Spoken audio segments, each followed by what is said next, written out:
जी student, मेरा नाम doctor Mohan Murari Prasad है।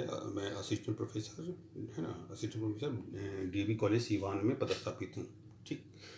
जैसा कि मैं और पिछले क्लासेस में भी ऑडिटिंग के बारे में मैंने बताया था। ठीक है नहीं, ये आज जो टॉपिक है वो है आपका वेरिफिकेशन। हाँ, वेरिफिकेशन है सत्यापन। ठीक है, ये जो टॉपिक है वो बीकॉम पार्ट 1 में भी है और आपके पीजी सेमेस्टर 4 में भी ये है। ठीक है, तो ऑडिटिंग में टॉपिक है वेरिफिकेशन और वैल्यूएशन, जो कि इसके बारे में वेरिफिकेशन के बारे में बताया है। ठीक है, ये वेरिफिकेशन जैसे हिंदी में इसको बोलते हैं सत्यापन। वेरिफिकेशन में क्या होता है? सत्यापन। ठीक है, ये सत्यापन का मतलब क्या हुआ? सत्यापित करना कि जो भी, जैसे मतलब बैलेंस शीट में कहने का मतलब क्या है कि बैलेंस शीट में जो भी हमारे एसेट्स और लायबिलिटी दिया गया है, बैलेंस शीट में देखिए दो साइड होते हैं, एक में होते हैं एसेट, दूसरे में होता है लायबिलिटी। तो एसेट्स और लायबिलिटी में जो भी फिगर दिखाया गया है, जो भी अंक दिखाया गया है, वो डॉक्यूमेंटली प्रूफ्ड है कि नहीं, मतलब वो सही है कि नहीं।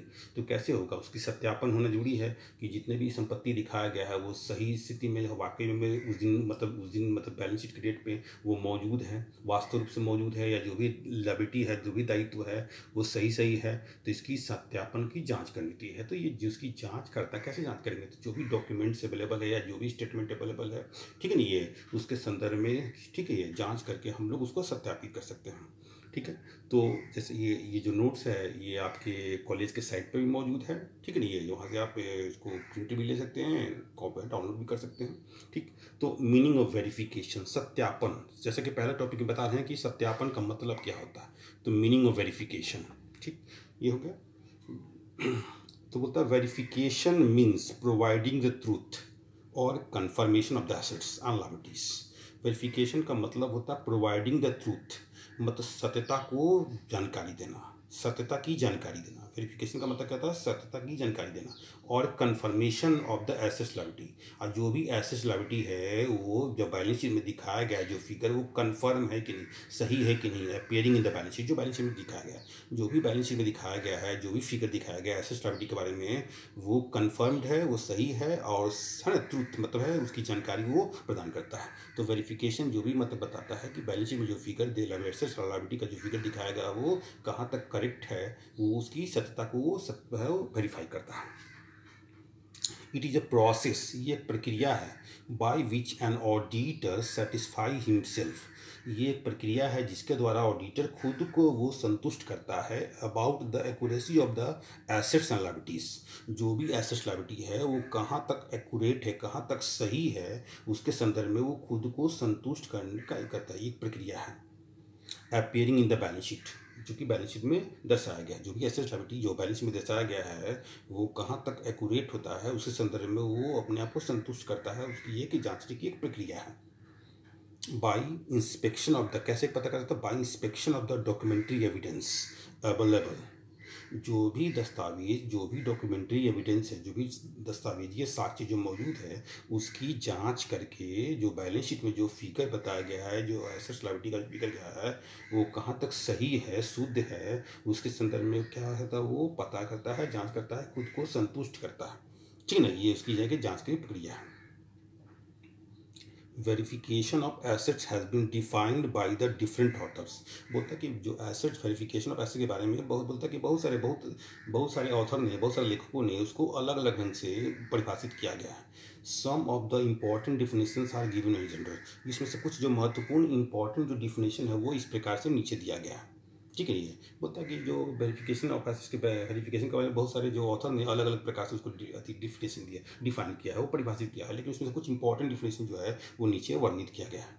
पहला, according to Spicer and Pegler. तो बोलता है स्पाइसर एंड पेगलर के शब्दों के अनुसार the verification of assets implies, बोलता है कि जो वेरिफिकेशन ऑफ एसेट्स, जो संपत्तियों का जो सत्यापन होता है, वो ये इम्प्लाई सूचित करता है, बताता है कि एन इंक्वायरी, ये क्या कहता है? एक इंक्वायरी को सूचित करता है, कि जांच को सूचित करता है, इनटू द वैल्यू, उसका मूल्य, ऑनरशिप स्वामित्व, एंड टाइटल, उसका जो भी अधिकार है वो, एग्जिस्टेंस उसकी विद्यमानता, एंड एंड पोजीशन, और उसके जो कब्जा में है, अधिकार में है कि नहीं, and the presence of any charge on the assets, और जो संपत्ति में किसी प्रकार का कोई चार्ज है कि नहीं, मतलब कोई जैसे मॉर्गेज, बंधक, गिरवी अगर है कि नहीं, उसकी वो जांच करने का वो एक सूची करता है। वेरिफिकेशन क्या करता है? वेरिफिकेशन जो है स्पाइसर पिगलर के अनुसार verification of asset implies an inquiry, एक जांच को सूचित करता है। क्या भाई? तो जो भी एसेट्स है उसके मूल्य, उसके ऑनरशिप एंड टाइटल, जो भी स्वामित्व है या अधिकार है सो है,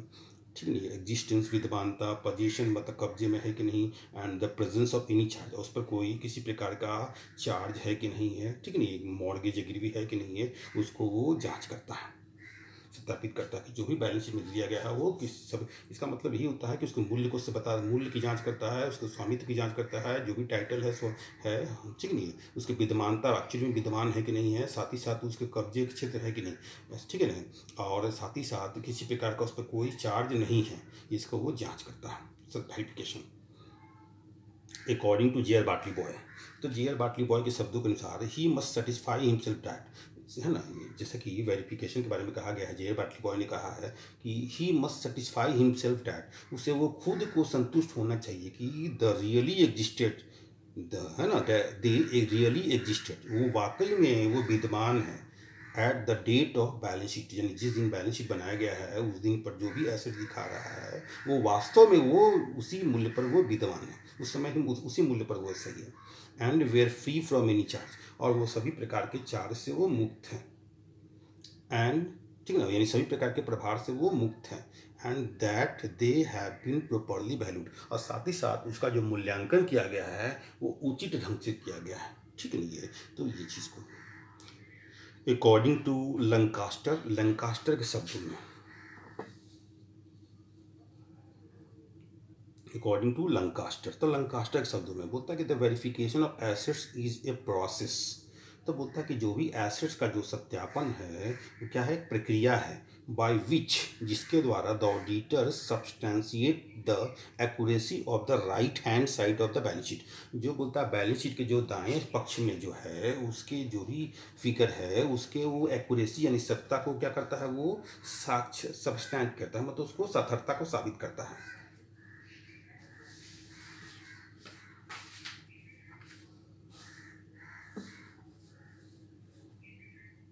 ठीक है, एंड मस्ट बी कंसीडर्ड, और यह भी कंसीडर करनी चाहिए कि as having three distinct object, जो तीन जो उसके अलग अलग जो उद्देश्य हैं उसको सब्सटैट करता है कि नहीं, उसको संतुष्ट करता है कि नहीं करता है। पहला क्या, तो तीन उद्देश्य जो है वो, पहला verification of the existence of assets, जो भी संपत्ति है वो विद्यमान है कि नहीं उसकी सत्यापन करता है करना। दूसरा द वैल्यूएशन ऑफ एसेट्स, जो भी संपत्ति का है जो बैलेंस में दिखाया गया सही से मूल्य उसका मूल्यांकन किया गया है। एंड तीसरा जो अथॉरिटी ऑफ देयर एक्विजिशन, जो भी वो प्राप्त किया गया वाकई में उसके अधिकार क्षेत्र में है कि नहीं, उसके कब्जे में है कि नहीं है। ये तीन पॉइंट्स के संदर्भ में वो क्या करता है, वो विचार करना चाहिए कि सत्यापन जब करता है तो तीन जो ऑब्जेक्ट है उसके संदर्भ में वो विचार करता है कि वो कहाँ तक संतुष्ट करता है। पहला क्या है कि जो भी संपत्ति है वो एग्जिस्टेंस पे उसकी विद्यमानता है कि नहीं, वाकई में जो संपत्ति दिखाया गया बैलेंस शीट में वो वाकई में विद्यमान है कि नहीं, मतलब उस दिन है कि नहीं है। दूसरा जो है जो भी संपत्ति का मूल्य दिखाया गया वो सही है कि नहीं, उचित मूल्यांकन किया गया है कि नहीं। और तीसरा जो भी वो संपत्ति क्या है उसके वो अधिकार क्षेत्र में है कि नहीं। यानी ये तीन उद्देश्य जो है उसको वो सबस्टैंड है ना, सबस्टैंटिएट करता है, मतलब उसको साबित करता है। बाई एनालाइजिंग द अबव, बोलता है कि ऊपर जो भी एनालाइज करने पर, जो भी ऊपर डिफिनेशन है या जो भी पॉइंट्स है उसको एनालाइज कर, डिफिनेशन को है ना एनालाइज करने पर verification involves the following points, यानी ऊपर जो भी हम जो है हम लोग एनालाइज करते हैं जो भी डिफिनेशन है मीनिंग है, तो वेरिफिकेशन में पाते हैं कि निम्नलिखित पॉइंट्स को, निम्नलिखित बिंदु को उसमें पाते हैं। क्या पाते हैं भाई? पहला comparing the ledger accounts, comparing the ledger account with the balance sheet, बोलता है कि सबसे पहले क्या करते हैं हम लोग, ये जो भी लेजर जो होता है, जो भी बैलेंस शीट जो भी फिगर दिखाया गया है वो क्या होगा, लेजर से हम उसको मिलान करते हैं। जो भी बैलेंस शीट फिगर दिखाया गया है उसको हम लेजर से मिलान करते हैं, ठीक है ना, लेजर से हम मिलान करते हैं। सेकेंड पॉइंट जो है verifying the existence of the assets on the date of balance sheet, यानी जो बैलेंस शीट में जो भी बैलेंस शीट के डेट पे जो भी एसेट्स दिखाया गया है वो वाकई में उसी मूल्य पर विद्यमान है कि नहीं, एग्जिस्ट करता है कि नहीं, उसकी वो सत्यापित करता है। तीसरा तीसरा हो गया सेटिस्फाइंग डैट, ये संतुष्ट करना करेगी they are free from any charge और मॉर्गेज। वो बोलता है किसी भी प्रकार से, किसी प्रकार के प्रभार या मॉर्गेज यानी गिरवी से वो मुक्त है, इसको वो संतुष्ट करता है। चौथा, वेरीफाइंग देयर प्रॉपर वैल्यूज, मतलब उसका जो भी मूल्य दिखाया गया बैलेंस शीट में वो सही उचित मूल्यांकन किया गया है कि नहीं, उसकी सत्यापन करना।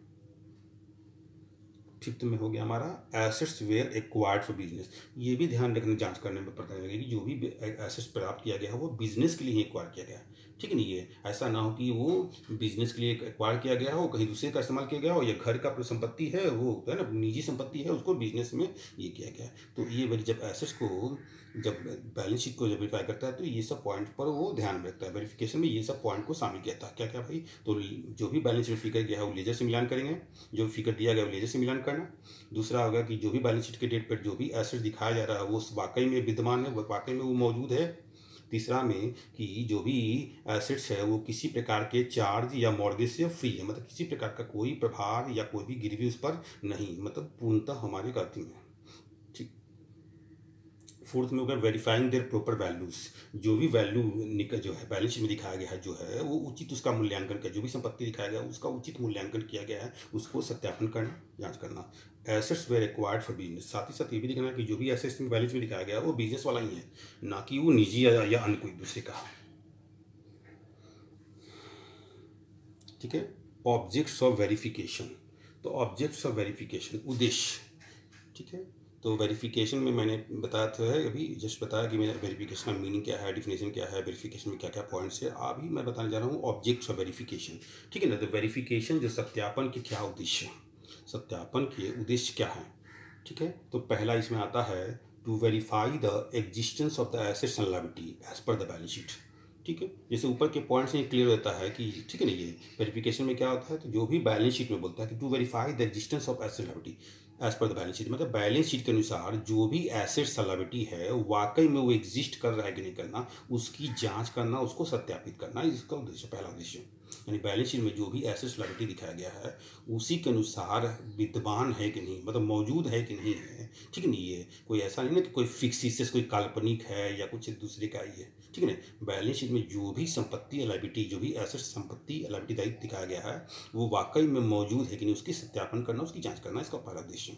दूसरा, टू एसर्टेन यह पता लगाना whether the assets and liability have been shown in the balance sheet at their correct values, जो भी बैलेंस शीट में दिखाया गया है, जो भी एसेट्स लायबिलिटी है वो सही मूल्य दिखाया गया कि नहीं, ठीक है, ये उसकी जांच करना।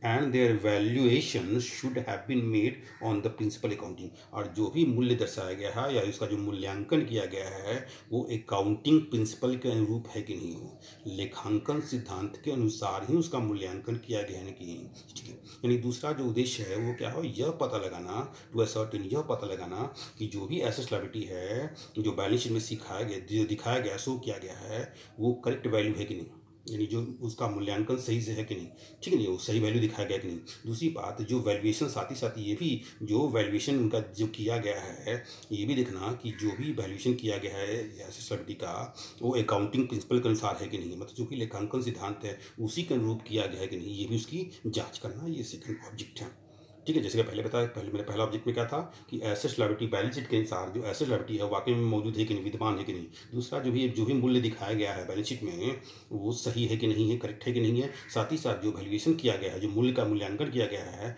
वो अकाउंटिंग प्रिंसिपल के अनुसार है कि नहीं, लेखांकन सिद्धांत के अनुरूप किया गया है कि नहीं, कि इसकी भी जाँच करना, पता लगाना, सेकेंड ऑब्जेक्ट है। तीसरा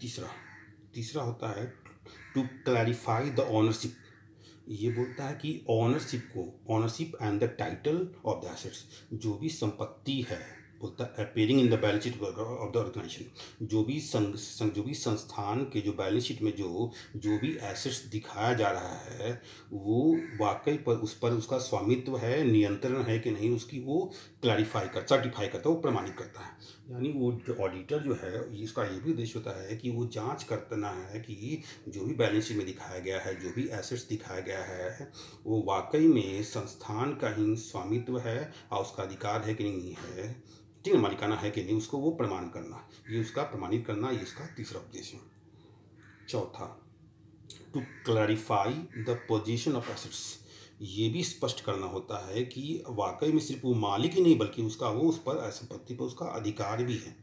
ठीक नहीं, जैसे कि तीसरा पॉइंट में था कि ये एसेट्स में जो भी बैलेंस में दिखाया जा रहा है उस पर वो स्वामित्व है कि नहीं है, ठीक है ना, मालिकाना हक है कि नहीं है, ठीक है, ये पल था। और चौथा में ये है सिर्फ मालिकाना हक से ही नहीं होगा, जो है उसके कब्जे में है कि नहीं उसको भी वो क्लैरिफाई करता है, उसको वो सत्यापित करना है, वो स्पष्ट करना होता है। फिफ्थ पॉइंट में आता है टू कंट्रोल ओवर फ्रॉड्स, जो भी फ्रॉड किया गया है, to control over frauds and irregularities regarding asset liability, यानी ये भी होता है कि जो भी एसेट लायबिलिटी के संदर्भ में जो भी फ्रॉड या अनियमितताएं हैं, इरेगुलरिटीज हैं, उसके वो कंट्रोल करना, उसको नियंत्रित पे रखना, ठीक है, नहीं कोई ऐसा ना हो किसी चीज़ को। जो ऑडिट करता है वो जब वेरीफाई करता है तो ये उस पर कंट्रोल, इसका उद्देश्य ये होता है कि ये कंट्रोल करना कि कोई भी एसेट लायबिलिटी में वो है किसी प्रकार की कोई अनियमितताएं या कपट नहीं किया गया है, उस पर नियंत्रण लगाना भी इसका उद्देश्य होता है। ठीक है, ये चीज़ होता है हमारा।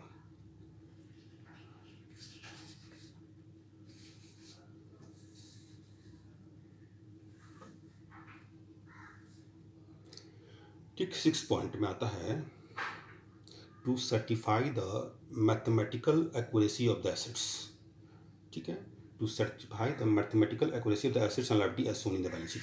बोलता है कि बैलेंस शीट में जो भी एसेट्स लायबिलिटी दिखाया गया है वो मैथमेटिकली एक्यूरेट है कि नहीं, अंगणितीय रूप से शुद्ध है कि नहीं, उसको प्रमाणित करना होता है।